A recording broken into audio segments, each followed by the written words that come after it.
In today's lesson, we are going to look at a few advanced be structures. Be plus to infinitive, be to be plus past participle, was were to have plus past participle, and was were to have been plus past participle. I know all of this might look a bit confusing, but I am going to explain everything.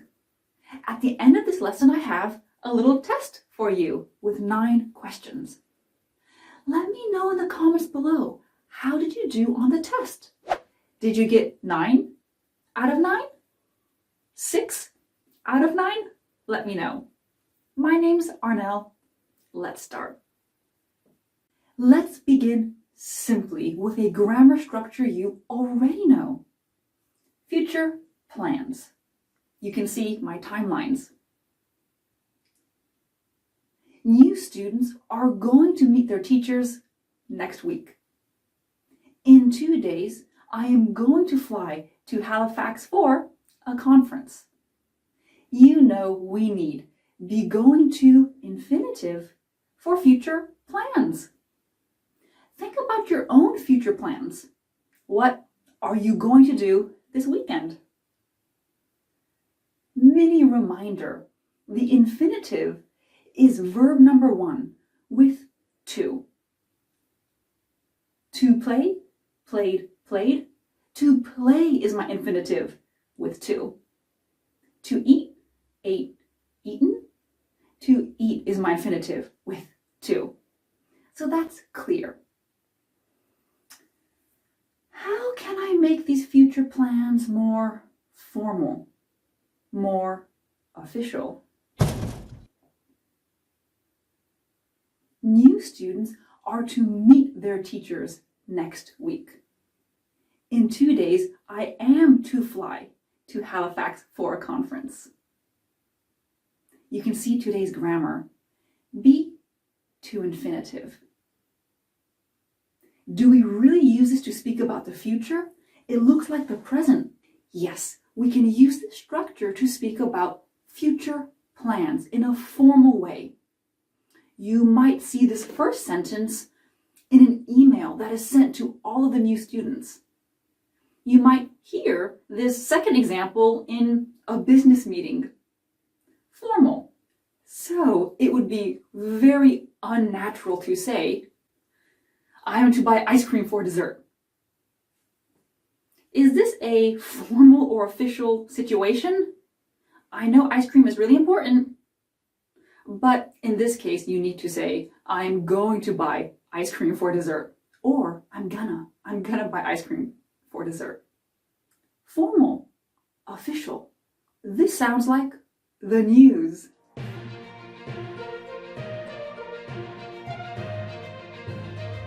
The president's convoy is to pass through Richmond Avenue at noon tomorrow. The president's convoy is going to pass through Richmond Avenue at noon tomorrow. Formal, official, less formal. And a convoy. A convoy is a group of cars or trucks that travel together. Usually something to do with the police or the military. So you can imagine the president needs a convoy. Students are to protest rising tuition at the nation's capital. Students are going to protest rising tuition at the nation's capital. Formal, official, less formal. I found a real-life example in infrastructure intelligence. Government to spend an extra £12.5 million on flood defenses. This is a headline. And you know headlines are usually shortened. So here, B is missing. Government is to spend an extra £12.5 million. If we scroll down, we can see the full grammar. The government is to spend $12.5 million. I could be less formal and say the government is going to spend $12.5 million. So it's pretty common to see the shortened version in a headline and the full version in the body of the text. And I get this question a lot. Is today's lesson American English or British English? This grammar is the same everywhere. It's not American English or British English. And if you're curious, I'm American. We spoke about future plans, but what about past plans? Notice my timelines. A property development company was to cut down a 200-year-old oak tree. A property development company was going to cut down a 200-year-old oak tree. Notice I use was to infinitive, past plan. The talk show audience was ecstatic. Ecstatic is a great adjective. It's a combination of excitement and happiness. The talk show audience was ecstatic to hear that they were all to receive a free 55-inch TV. Wow. They were going to receive a free 55-inch TV. Notice were to infinitive, past plan. Did these things actually happen? At a point in the past, you don't know if your plan will happen or not. Just like in the present, you can't guarantee your future plan will happen. But when we use this grammar, most likely the action did happen. The tree was cut down. The audience did receive their free TVs. So how can I talk about a plan, a past plan, that didn't happen? Was, were, to have plus past participle. Mini reminder, the past participle is verb number 3. We've already looked at this. To play, played, played. Played is my past participle. To eat, ate, eaten. Eaten is my past participle. A property development company was to have cut down a 200-year-old oak tree, but too many members of the local community protested this. Was to have plus past participle. And remember, cut. Cut is an irregular verb. Cut, cut, cut. So cut is my past participle.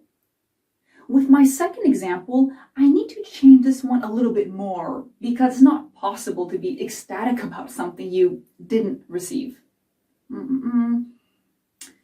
Talk show audience members were to have received a free 55-inch TV. However, the company providing the TVs never fulfilled their promise. Both of these are past plans that did not happen, and usually you'll see this structure with but or however. Mini review. Be to infinitive, future plan, formal. South Bank Dental Clinic is to offer free dental care to senior citizens beginning next month. Past plan, formal. The CEO was to visit all company branches over the summer. Past plan that did not happen, formal. Was, were, to have plus past participle. Employees were to have received a 5% raise. A raise is a salary increase, more money. They were to have received a 5% raise. But drastic changes in the world market made this an impossibility. Can you give me an example sentences in the comments below? Be to infinitive. We already know we can use this structure for future or past plans. But we can also use this for orders. What do I mean by that? Orders, something you must do or something you are expected to do. Employees are to complete their work satisfaction forms by Friday. Employees must complete their work satisfaction forms by Friday. It's clear this isn't a plan. It's something they are expected to do. They must do this. What's the difference between these two sentences? In this case, these mean the same thing. It's just about variety. I recently got this book from the library. It's The Aerialists by Katie Munnick. And while I was reading, I found an example of today's grammar. I thought, perfect, I'm going to share this with you.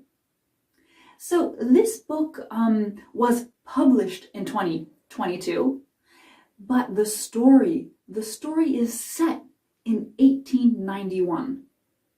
1891 in Paris. Two of the characters want to practice acrobatics in the street at night. Why?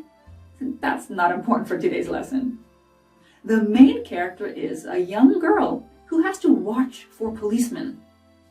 If a policeman comes, she needs to wave a handkerchief to warn the acrobats. A handkerchief is a piece of cloth people used in the past to blow their noses or to wave goodbye. The character says this: there would be gendarmes, a type of French policeman, walking these streets, and I was to raise Ina's handkerchief above my head if I saw one. Be past to infinitive. This was expected of her. It was an order. This was another example of more formal English because it's written English. But this structure, especially in the negative, can be heard in spoken English. You are not to touch my stuff when I'm gone. You must not touch my stuff when I'm gone. Here, this is a little clip of a mother and a daughter talking. They're talking about a man. I think he's kind of cute. He reminds me of a dog that nobody wants. You are never to think he's cute. Never. What did he... Okay, you can see the mother's being pretty protective. You are never to think he's cute. Never. That's an order. Let's compare plans and orders. Macy is to serve the guests tea and coffee. Is this a plan or an order? The grammar looks the same. Without context, we don't know. Plan. Macy wants the guests to feel comfortable, so she is going to serve them tea and coffee. That's her plan. If it's an order, maybe Macy is an intern and her boss told her to serve tea and coffee. But without any context, this is most likely an order. Why? Because serving tea and coffee isn't really a formal or official thing. Also, don't confuse today's grammar with this. The purpose of exams is to test students' knowledge. The function of the liver is to filter blood. We see be to infinitive, but we're obviously not talking about plans or orders. You always need to look at the context. Here, the infinitive is showing purpose. Remember, in English, the infinitive is used in so many different ways. It's all about context. Don't isolate the grammar. We've already looked at these two structures, but what we haven't looked at is be to be plus past participle. Here are two sentences from earlier in this lesson. Plan and order. Are these sentences active or passive? These are active sentences. And if you're thinking, what is she talking about active, passive? I do have a full lesson on the passive voice. I'll leave the link down below for you. If you're not really comfortable with the passive voice, I do suggest you watch that first before continuing with this lesson. So these sentences are in the active voice. Let's change them to the passive voice. Free dental care is to be offered to senior citizens beginning next month. By South Bank Dental Clinic is optional. Work satisfaction forms are to be completed by Friday. By all employees is optional. Be, to be, plus past participle, passive voice. Let's do another example. Our new app is to be launched next month.